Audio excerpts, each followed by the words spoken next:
Bonjour à tous, donc moi c'est Alicia Tsitsikalis, je travaille à l'Agence de la transition écologique, l'ADEME, qui est l'agence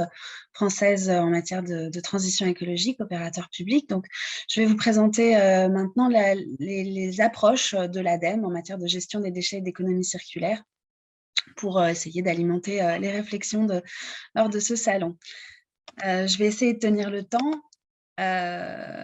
Et donc, je vais être assez brève, notamment sur l'ADEME. Nous sommes donc juste sous la tutelle de deux ministères, le ministère de la Transition écologique et le ministère de la Recherche et de l'Enseignement supérieur, ce qui nous donne également un travail aussi de réflexion, d'études prospectives et de travaux de recherche sur ces sujets-là. Les thématiques sont assez larges, hein, je ne vais pas revenir sur chacune d'entre elles. L'enjeu, c'est à la fois d'informer le public, mais aussi de déployer, d'accélérer le déploiement de la transition énergétique à l'échelle de tout le territoire en ayant des cibles tant privées que publiques, les collectivités, les régions, et en travaillant et en informant le grand public. Une des inscriptions, enfin des objectifs qu'on peut avoir, c'est bien les objectifs français en matière d'économie circulaire et de gestion des déchets, avec des objectifs assez ambitieux. On inscrit notre action évidemment dans les directives européennes. Je ne vais pas m'attarder sur ces éléments-là.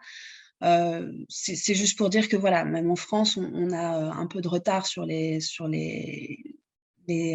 stratégies et l'atteinte de nos résultats, en particulier sur la question de la gestion des déchets et du recyclage et de la promotion du recyclage. On a fortement insisté ces dernières années sur les questions de recyclage, sur la multiplication des filières REP, mais on a encore 48% de nos déchets qui sont jetés dans la poubelle. Et un des éléments, c'est encore les questions de prévention et de gaspillage alimentaire qui sont encore prégnantes et importantes. Depuis quelques années, on travaille donc sur ce qu'on appelle l'économie circulaire. Vous devez être certainement maintenant familier avec ce concept. C'est donc de passer d'un modèle un peu linéaire de consommation, production, production, consommation et déchets, vers une économie plus circulaire où l'idée, c'est de prendre en compte les ressources à tous les stades du cycle de vie des produits. Ça vise à augmenter l'efficacité de l'utilisation des ressources, l'efficience de ces ressources utilisées, donc sol, eau, énergie, pour diminuer l'impact sur l'environnement et permettre une transition écologique. C'est donc de travailler plus seulement sur les aspects de gestion des déchets et de recyclage des déchets, mais bien en amont sur la question de l'offre des acteurs économiques, donc notamment l'éco-conception des produits, mais aussi utiliser certains produits qui seraient des ressources pour les énergies, pour certaines industries sur le même territoire, et donc de promouvoir l'écologie industrielle et territoriale, et travailler également sur les questions de demande et de comportement des consommateurs à travers l'allongement de la durée d'usage. Quelques exemples ici de mesures et d'actions qui sont prises donc sur ces 4 volets: la production, agir sur la durée de vie et la conception des produits. Un deuxième axe sur la lutte contre le gaspillage et donc prévenir la génération des déchets. Développer évidemment les aspects plus en aval de filières à responsabilité élargie des producteurs et simplifier le tri des déchets ménagers. Enfin, rendre le recyclage plus compétitif que la mise en décharge. Donc, toutes ces mesures-là sont, je ne dirais pas d'égale importance, mais c'est bien de travailler sur l'ensemble de ce cycle qui donne des impacts et des résultats, plus que de ne travailler uniquement sur un des aspects ou l'autre des aspects. Du coup, ce qui est intéressant et important, il me semble, à souligner, c'est les opportunités pour les territoires de s'engager dans ces démarches d'économie circulaire pour mieux gérer évidemment les déchets, mais également les prévenir leur production. C'est intéressant également pour les opérateurs économiques et les entreprises, mais ça suppose de changer les modèles d'affaires, d'innover, de créer des nouveaux plans d'affaires, les nouveaux modèles économiques autour de cette question d'économie circulaire. Je vais donner quelques exemples plus tard, mais l'ADEME, pour ses approches, déploie tout un tas d'outils. Je vous invite surtout finalement à aller regarder sur notre site internet et potentiellement sur la plateforme Agir pour la transition, qui donne des outils pour les collectivités, les entreprises et les particuliers sur les questions d'économie circulaire, qui donne des chiffres également, notamment les chiffres clés de la gestion des déchets, mais également des solutions, des exemples, des retours d'expérience de toutes les collectivités locales et les régions engagées sur ces sujets-là. En particulier, récemment, il y a un label économie circulaire qui est octroyé aux collectivités qui s'engagent dans ces démarches-là. Et du coup, il y a tout un tas d'actions qui sont recensées pour les collectivités, pour travailler sur ces questions en ayant de l'animation territoriale autour de l'économie circulaire. Donc ça, c'est les actions en France. À l'international, évidemment, l'ADEME est plus force de proposition ou d'innovation et n'a pas du tout les moyens financiers que peut avoir un grand bailleur de fonds. L'idée, c'est donc d'approcher la thématique à la fois sur les axes de formation, de sensibilisation, d'information, d'expertise, de promotion de projets qui seraient potentiellement un peu exemplaires ou en tout cas qui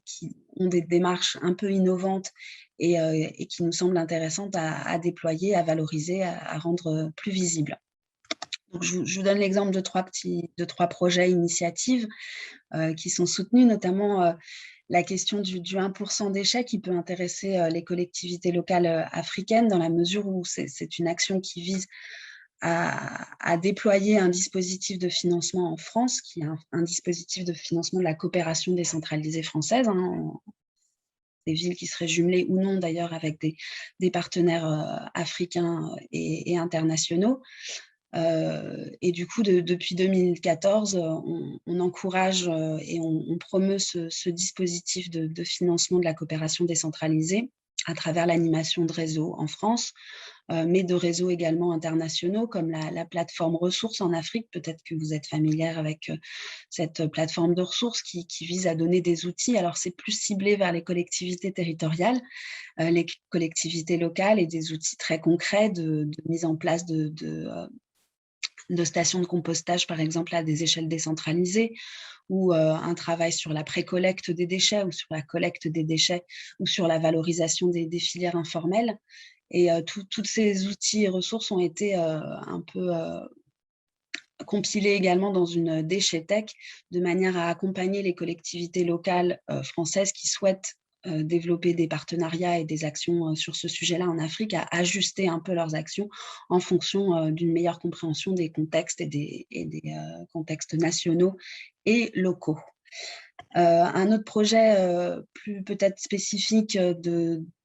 qui vise à promouvoir une filière de valorisation des D3E au Cameroun,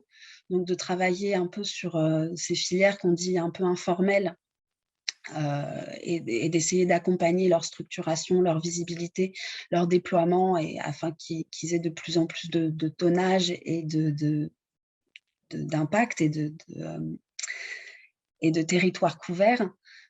C'est un projet qui s'intitule WICAM, qui est appuyé par d'autres bailleurs de fonds, notamment le FEFEM, qui est mis en place par la Guilde européenne du RAID et qu'on accompagne également. Une dernière démarche qui me semble intéressante, illustrer un peu la diversité des approches avec nos moyens réduits, c'est d'accompagner les transitions énergétiques et économiques à Medellín. C'est donc un projet qui est porté par la région Normandie en partenariat avec le gouvernorat de Medellín et qui vise à identifier des solutions un peu d'économie circulaire sur le territoire qu'est le gouvernorat, donc qui est une région, qui est une importante région tunisienne, située plutôt dans le climat aride, et qui vise à proposer, à travers l'implication aussi d'un consortium d'entreprises normandes, donc un dispositif un peu original de collaboration, pour identifier des solutions pilotes qui seraient intégrées, qui seraient transsectorielles, qui auraient des originalités et qui donneraient quand même des résultats probants et duplicables et pérennes, évidemment adaptés au contexte tunisien. Quelques dernières pistes de réflexion, je vais pas être très longue. Donc, bon, c'est toute la difficulté de l'exercice, d'illustrer sans être trop conceptuel, il me semble que c'est important voilà, la gestion des déchets est un axe important de travail et pour les collectivités locales comme pour les entreprises qui ont des modèles d'affaires dans ce secteur-là. Et on appuie très souvent les démarches de recyclage, même si elles sont parfois un peu minimes, enfin marginales ou réduites, en pensant promouvoir fortement le recyclage. J'attire l'attention sur le volet prévention, réemploi, qui est très important et qui est déjà finalement expérimenté fortement dans les collectivités locales africaines en particulier, mais également ailleurs dans le monde. Je parle par exemple des dispositifs de consigne qui sont parfois existants dans plusieurs pays et qui ont disparu finalement avec le développement économique et qui sont pourtant des démarches sur lesquelles on revient, y compris en France. Donc je le formule sous forme de paradoxe qui me semble évidemment pas insurmontable, hein, mais c'est clair que à force d'insister sur le recyclage, on crée parfois des appels à consommer finalement des déchets. J'ai des exemples sur le recyclage des sachets plastiques, par exemple, qui ont finalement été enfin, qui ont parfois mené à des actions contre-productives de production encore plus de sachets plastiques pour alimenter la filière du recyclage des sachets plastiques, ce qui n'est évidemment pas l'objectif attendu de tels projets. Donc, j'insiste sur les aspects de prévention qui passent peut-être, en l'occurrence, par l'interdiction des sacs plastiques, mais de vraiment travailler sur une démarche globale et d'avoir un regard global sur les filières, sur les types de déchets, sur les types de filières qui sont concernées, y compris de l'approvisionnement aux débouchés finaux, hein. On est clairement sur une démarche d'accroissement aussi des débouchés en matière de recyclage, mais donc il faut pouvoir réfléchir ça tout en s'assurant que les conditions environnementales, sanitaires et sociales soient pérennes et durables. Donc, une des approches serait peut-être de valoriser, comme je le disais, les pratiques existantes, notamment les filières informelles, qui ont déjà des pratiques et qui sont peut-être, qui semblent peut-être marginales, qu'on n'arrive pas forcément à mesurer correctement, mais qui peuvent avoir des impacts importants, notamment en s'occupant de la précollecte des déchets à l'échelle des domiciles, oui, au domicile. Et qui donc peuvent avoir aussi des outils de sensibilisation importants sur le recyclage, enfin, et sur la prévention des déchets et sur le gaspillage. J'attire l'attention aussi sur cet aspect un peu contradictoire, par exemple, du financement du tonnage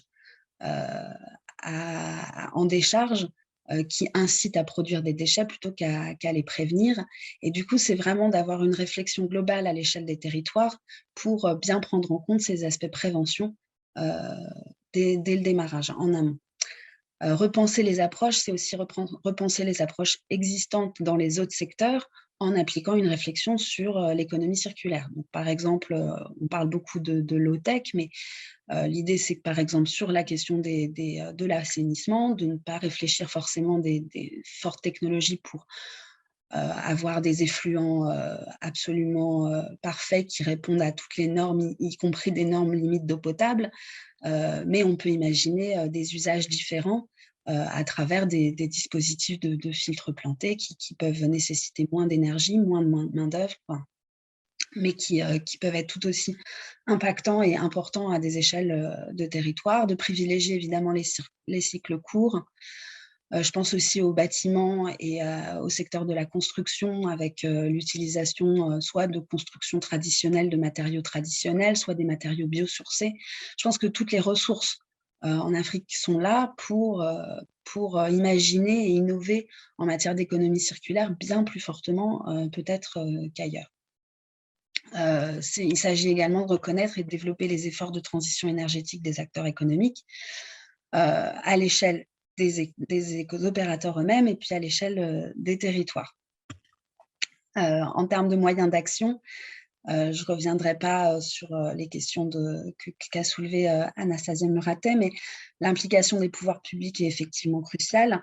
avec une réflexion et une articulation nécessaire à la fois entre les secteurs, donc entre les ministères et leurs départements déconcentrés à des échelles territoriales, mais aussi à des échelles du national au local. Et c'est tout ça qu'il faut pouvoir combiner pour avoir des actions qui soient impactantes et qui puissent donner des résultats probants. Enfin, sur les contraintes juridiques, je tiens à effectivement insister sur le fait que, bah, il y ait des outils et qu'il va falloir aussi innover sur certains sujets, notamment donc les questions de normes techniques que j'ai déjà abordées, mais aussi de taxonomie et de nomenclature ou de fiscalité locale, pour la mise en place ou pas de filières REP, qui sont des outils incitatifs assez innovants et assez intéressants, il me semble, à développer euh, et à ajuster au contexte africain. Je dirais également que les démarches de labellisation peuvent être aussi intéressantes, dans la mesure où c'est plus ça n'est pas une logique de résultat, mais on insiste beaucoup sur le processus et la progressivité, c'est-à-dire qu'un opérateur ou une entreprise ou une collectivité qui veut s'engager dans un processus d'économie circulaire, on encourage cette démarche à la fois au niveau de l'organisation, du changement que ça suppose en termes de processus techniques de production, de processus de décision. C'est tous ces processus-là qui doivent être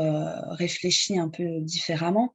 et qui peuvent s'inscrire dans des démarches un peu de labellisation, où il y aurait des étapes de diamant, enfin de